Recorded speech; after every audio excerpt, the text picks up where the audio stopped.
Nesse segundo capítulo, nós vamos tratar sobre a questão da prática institucional e de como essa prática institucional muitas vezes ajuda a reformular as teorias que explicam as instituições. Como nós podemos observar no caso geral, à medida que as instituições elas são formadas por pessoas com interesses específicos, em momentos específicos, objetivos específicos, elas também acabam por formatar a consciência individual daquelas pessoas que já nascem inseridas nela. Por exemplo, o casamento. À medida que o casamento ele foi criado enquanto instituição humana, foi criado ali em algum momento, alguém teve que ter essa ideia, isso precisou ser repetido, hoje em dia as crianças muitas vezes já cultivam isso desde pequeno. Vamos nos casar como? Tem um formato do casamento. Ou seja, as instituições elas acabam formando a consciência das pessoas mesmo. As instituições políticas, por exemplo, as instituições do Estado, elas acabam por formatar a forma como nós pensamos, por formatar a nossa consciência. Não só de forma individual, mas também de forma coletiva. O casamento, então, é uma das instituições que acabam por formatar a nossa consciência individual e coletiva, à medida que nós adaptamos todo um sistema jurídico, todo um sistema de Estado mesmo, para dar conta dessa instituição que é mais cultural, por assim dizer. Nesse contexto, onde as instituições, onde reconhecemos que as instituições ajudam a formar a nossa consciência, ajuda a formar a nossa forma de ver a realidade, existe também uma relação de que, à medida que nossa consciência é formada dentro das instituições, nós produzimos também os critérios de críticas dessas instituições, reconhecendo que muitas vezes a forma atual delas não corresponde, não supre demandas contemporâneas. Não supre mais. Por exemplo, a forma de casamento, no momento em que foi criada, provavelmente foi criada com uma demanda específica. Até um tempo atrás, casamento era só entre homem e mulher. Hoje, diante de novas demandas sociais, foi se percebendo que é necessário, então, que as outras instituições se adaptem a essa. Isso vem a partir de uma experiência de crítica institucional, que surge a partir de demandas de movimentos sociais, de acadêmicos, de políticos, de pessoas de Estado no geral. Nesse espaço em que as pessoas influenciam nas instituições e as instituições são reformadas a partir de novas demandas, surge a nossa primeira explicação sobre como essas instituições elas se alteram, como elas se modificam. E aí, nesse contexto, uma das primeiras formas pela qual elas se modificam é pelo fenômeno chamado composição. O que seria a composição? Quando determinado indivíduo ou grupo de pessoas compõem uma instituição. Simples assim. A composição, a instituição, ela vai se alterando à medida que vai mudando as pessoas que estão ali ocupando. Um exemplo mais básico disso seria a presidência da República. Vai mudando, muda o perfil inteiro de um país, muda o perfil, transforma em nação, às vezes deixa de ser uma nação, mas muda. O segundo modelo seria a externalidade ativa. O que é externalidade? Primeiro, só dar um passo atrás para ficar externalidade. Externalidade é uma explicação, é um conceito da economia, que serve para designar toda forma de afetação que uma determinada ação tem sobre objetos que não estão no seu endereçamento principal. Vou tentar explicar de forma mais simples. Vou usar um exemplo. Se o governo de repente decide reduzir o IPI, reduzir o imposto sobre produtos industrializados para poder auxiliar ali na venda dos carros, tá? Vender mais carro, para as pessoas comprarem mais carro, movimentar a economia. O que acontece? Bom, a princípio, o esperado, as pessoas vão comprar mais carro porque vai ficar mais barato os carros. Ficando mais barato, as pessoas compram mais.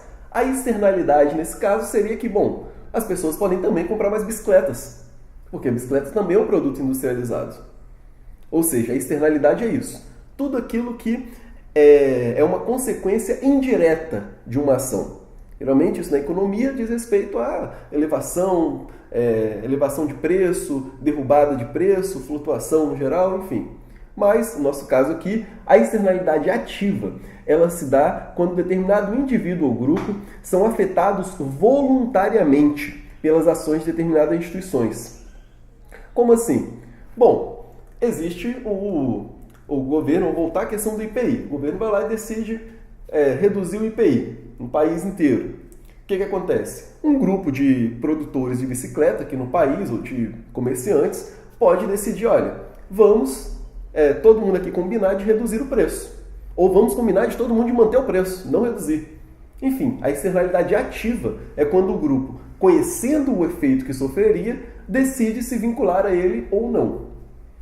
Bom, explicado isso daí, existe a externalidade passiva. O que é a externalidade passiva? É quando um determinado indivíduo ou grupo são afetados de forma não voluntária pelas ações de determinadas instituições. Exemplo, Nicholas Barr, esse senhor, ele é um dos maiores especialistas mundiais em financiamento do Estado. Como assim? Bom, geralmente quando um país precisa reformular o sistema de financiamento do Estado, chama, em geral, o Banco Mundial, as organizações, e ele é uma das pessoas, ele é um dos intelectuais que geralmente é convidado. Foi no caso da Austrália, Reino Unido, Irlanda, se eu não me engano, a Alemanha também. Nos Estados Unidos, eu não sei se ele tem muita participação. No Brasil, ele chegou a ser convidado durante a primeira proposta da reforma da Previdência, só que acho que ele não chegou a aceitar o convite. Mas o que acontece? Ele é especialista nisso. Como financiar as ações do Estado. E aí, durante a obra dele, a gente está fazendo só uma vírgula aqui para explicar o conceito de externalidade passiva. Ele fala sobre como a externalidade passiva se dá em casos das falhas típicas do sistema econômico. O capitalismo, a gente sabe que opera em ciclos. Às vezes está bom, às vezes está mal. O ciclo ele vai dando voltas. Cria bolha, depois estoura a bolha, cria outra bolha, estoura a bolha. No entanto, existem aqueles indivíduos que estão ativamente vinculados a essas bolhas e existem aqueles que estão apenas passivamente. Em geral, passivo nesse caso é uma categoria ruim, porque a pessoa ela vai ser afetada pelo sistema econômico de forma passiva. Ela não escolheu aquilo. Por exemplo, quando